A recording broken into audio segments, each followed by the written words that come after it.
Buenas, gente de mecánica racional. En este video vamos a terminar de explicar la teoría de la unidad temática número 1 con el tema de movimiento relativo. Y de paso, como ya que es cortito, vamos a estar haciendo un ejercicio de práctica de muestra sobre ese tema. Y no vamos a hacer más que este ejercicio, ya que este es un tema que van a estar aplicando o utilizando en otros temas. Entonces, no vale la pena hacer, digamos, ejercicios dedicados a esto cuando lo vamos a estar aplicando en bastantes otros temas y ejercicios. Entonces, bueno, conceptualmente el movimiento siempre es relativo a un marco de referencia.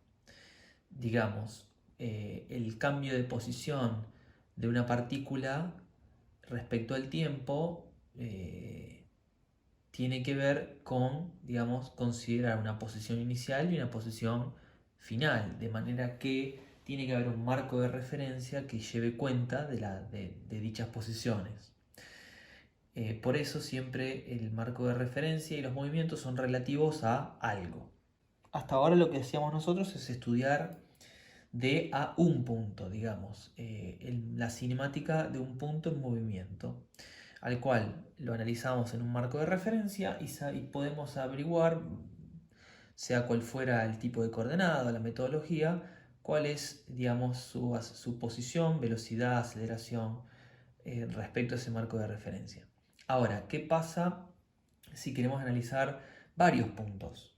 Entonces, si queremos analizar, por ejemplo, dos puntos, esos dos puntos van a tener una velocidad cada uno respecto a un marco de referencia, pero al mismo tiempo un punto respecto al otro va a tener también una información de cinemática, va a tener una cinemática si consideramos digamos, un punto como marco de referencia del otro.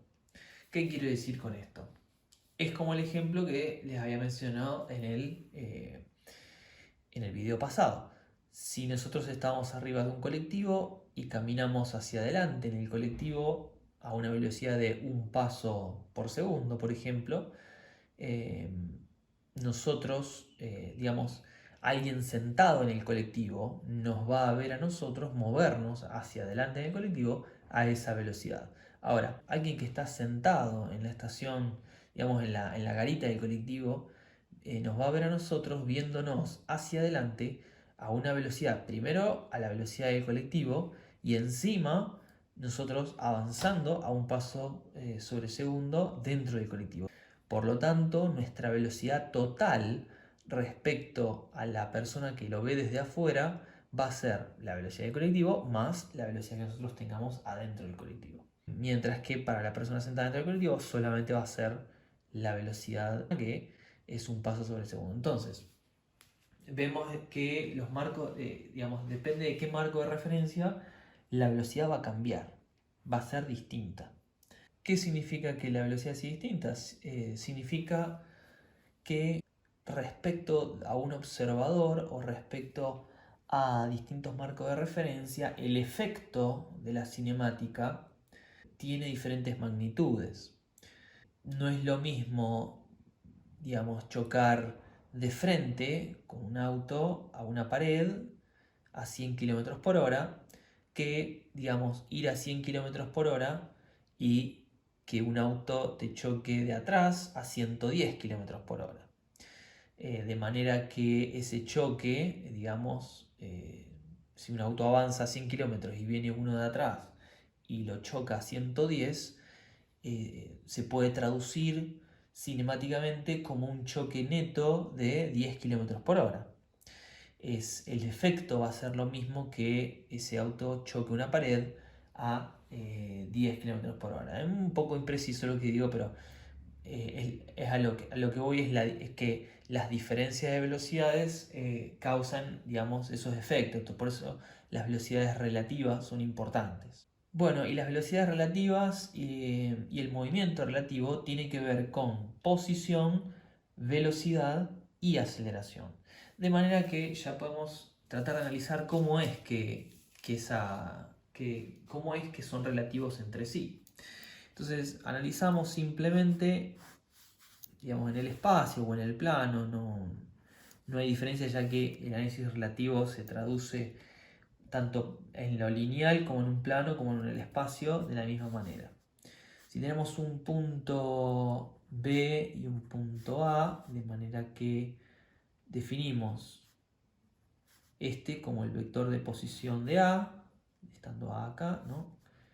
Este como el vector de posición de B, y podemos definir un vector, lo que vamos a llamar un vector de posición de A respecto de B. Ahora vamos a ver qué significa eso. Entonces, la posición de A, dado por mi marco de referencia, está dado por RA. Pero al mismo tiempo, si ustedes ven, podemos hacer una composición vectorial, una suma vectorial de RB y RA respecto de B. De manera que RA no es más que, o se puede expresar también como RB más R de A respecto de B.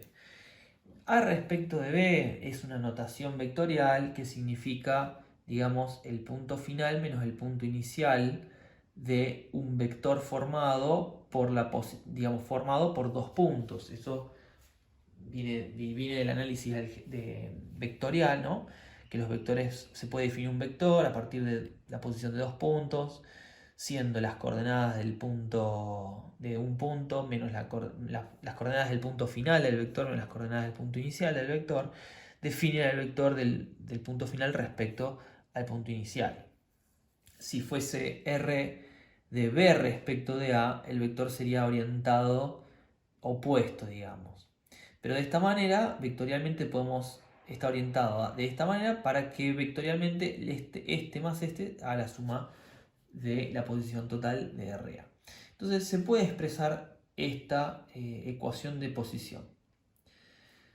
Entonces, solamente para que quede bien claro, porque suele haber confusión, esto sería posición de A respecto de B.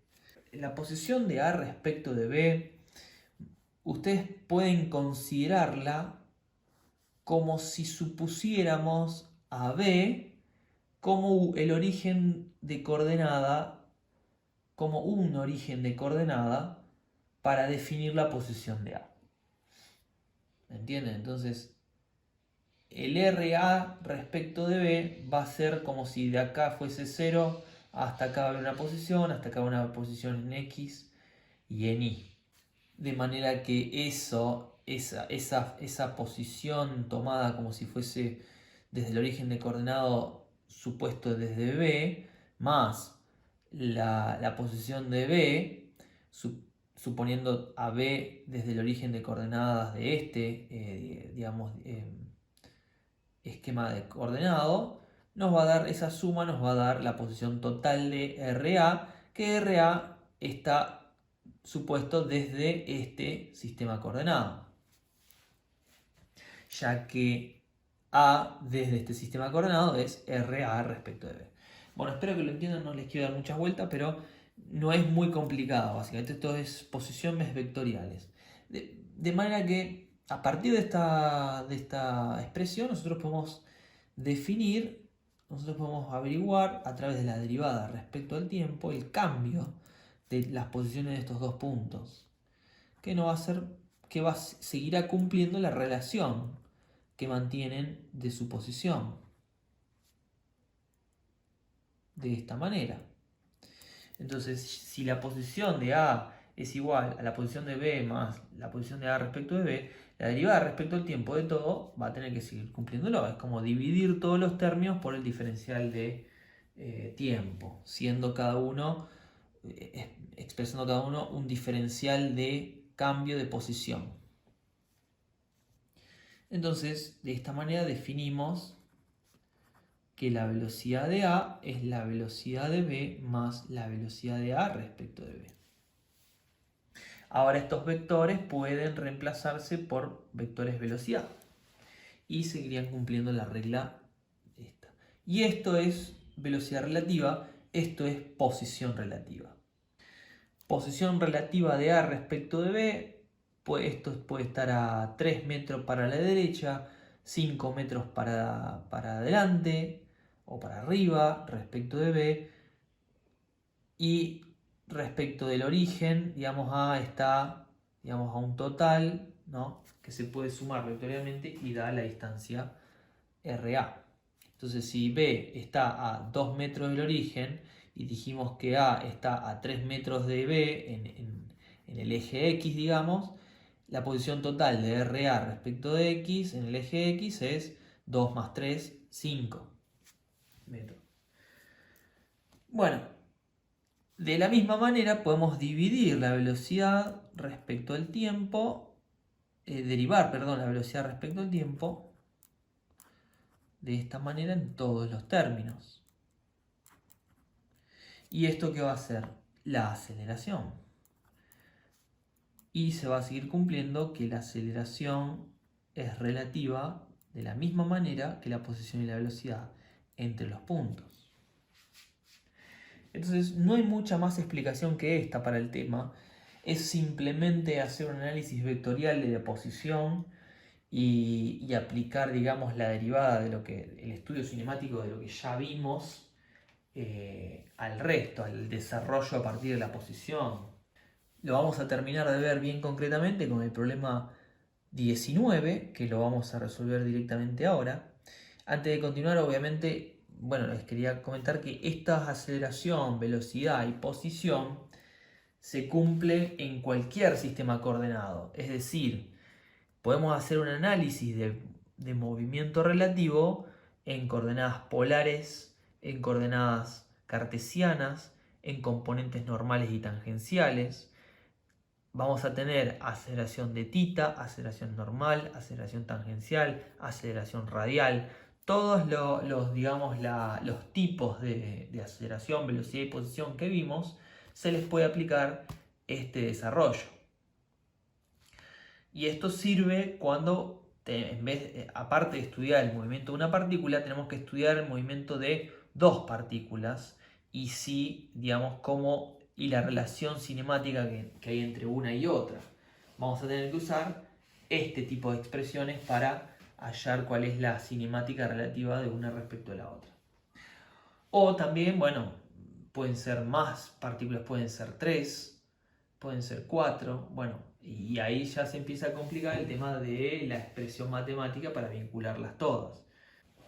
Pero la lógica de desarrollo matemático es la misma. Entonces, vamos a resolver el problema 19, que dice: un portaaviones viaja en dirección norte a 15 nudos, se traduce a millas náuticas por hora, respecto a la Tierra, y con su radar determina que la velocidad de un avión respecto a él es horizontal y con magnitud de 300 nudos hacia el noreste. ¿Cuáles son la magnitud y la dirección de la velocidad del avión respecto a la Tierra? Bien, entonces, acá sucede que primero nos está diciendo que el portaavión tiene un movimiento lineal vertical. Digamos, si hacemos un gráfico en la hoja, va a ser un vector hacia arriba, a dirección norte, y el avión entonces con una dirección noreste de 300 nudos. Vamos a considerar noreste como noreste preciso, digamos, que es el intermedio entre el norte y el este, es decir, que tiene una inclinación angular de 45 grados. Entonces vamos a graficarlo esto. Tenemos un vector de 15 nudos, dirección vertical, y otro vector que no sabemos la posición relativa uno de otro. Realmente no sabemos qué distancia hay entre los puntos, pero este vamos a llamar punto B y este es punto A. Y la verdad que no nos va a interesar qué posición tiene uno respecto del otro, ya que la relación de velocidad de uno respecto del otro digamos, no depende de la posición de los puntos, sino directamente de la derivada de la posición de los puntos respecto al tiempo.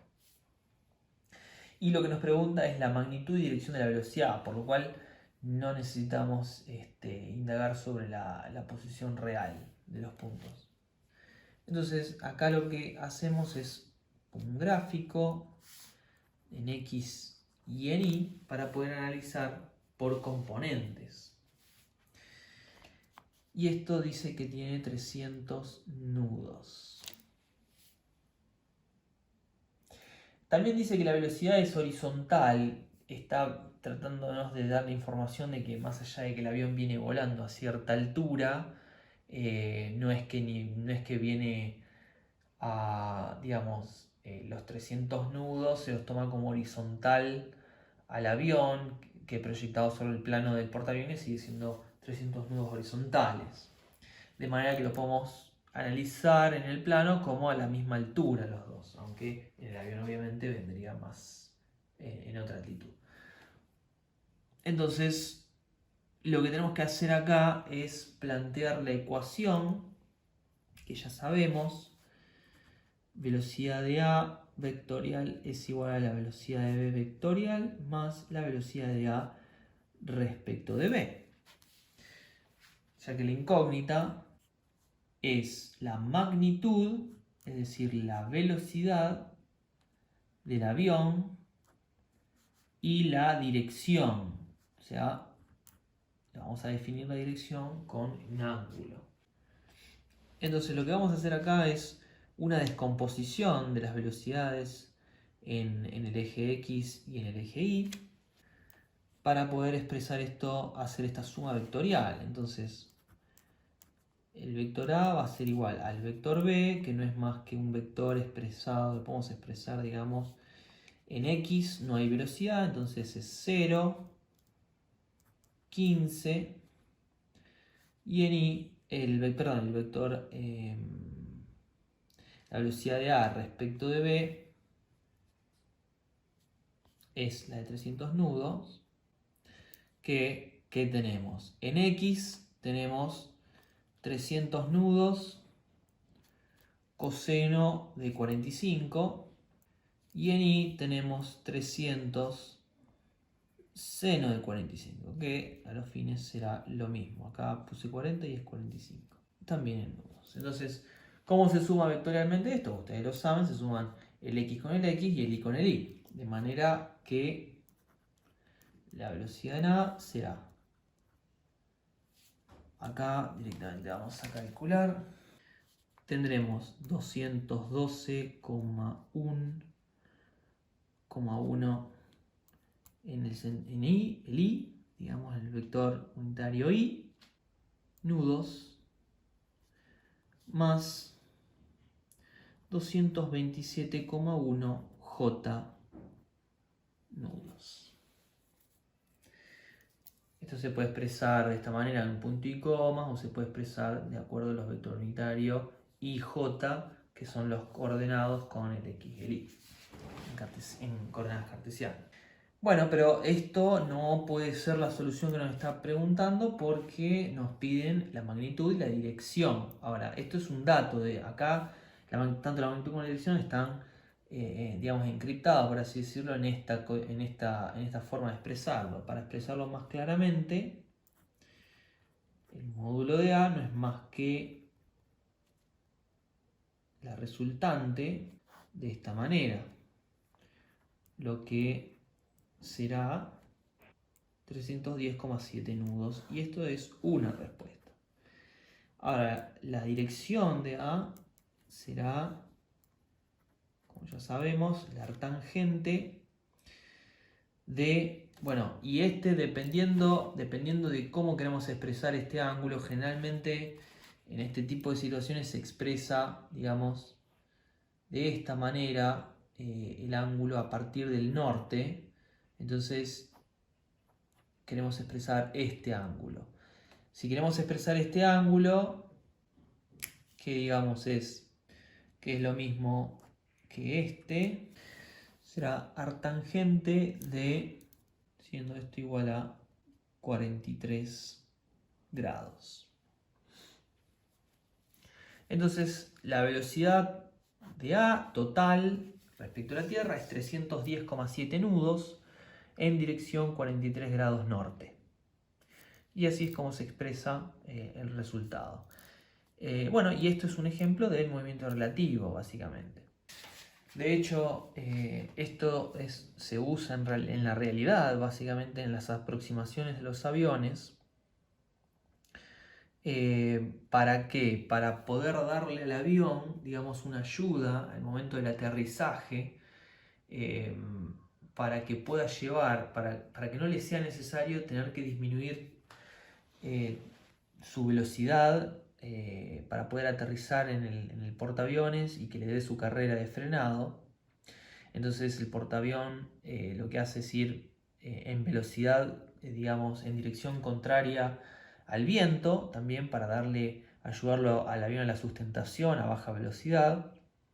Entonces, de manera que es una ayuda al avión para que no baje tanto su velocidad, ir en contra del viento, y dada la velocidad relativa del avión respecto al portaavión, no le sea tan demandante frenar a partir de la velocidad respecto a la Tierra, que va a ser, digamos, más alta que si el portaavión estuviese parado. De la misma manera, cuando despega el avión, también al portaavión le conviene ir a máxima velocidad en contra del viento. ¿Para qué? Y ustedes analicen esto. Hay una velocidad relativa entre el viento, digamos, entre la velocidad del viento respecto al avance del avión, respecto al avance del portaavión. Entonces ahí podemos analizar un caso de velocidad relativa entre tres elementos. Supongamos el portaavión avanzando a una velocidad de, como dice acá, 15 nudos. Y luego tenemos un viento frontal relativo a la Tierra de, supongamos, 20 nudos, de manera que la velocidad del portaavión respecto del viento, ¿cuánto será? 15 más 20, digamos. Entonces ahí tendremos que la velocidad del portaavión respecto al viento es de 35 nudos. Entonces, de esa manera se le ayuda al avión a alcanzar la velocidad crítica de sustentación con ya un changüí de 35 nudos, lo cual puede ser crítico, digamos, para la carrera que requiere el avión sobre la cubierta del portaavión para alcanzar la velocidad crítica. Bueno, ustedes pueden ahondar más en este tema, buscar más información, leer el libro, ver otros problemas de los que están en el libro. Pero nosotros lo que vamos a pasar directamente ahora a explicar el próximo tema, que es ya la próxima unidad temática, que es la de fuerza, masa y aceleración. Este video lo corto acá para no hacerlo mucho más largo, así que nos vemos en el próximo video de teoría sobre ese tema. Gracias.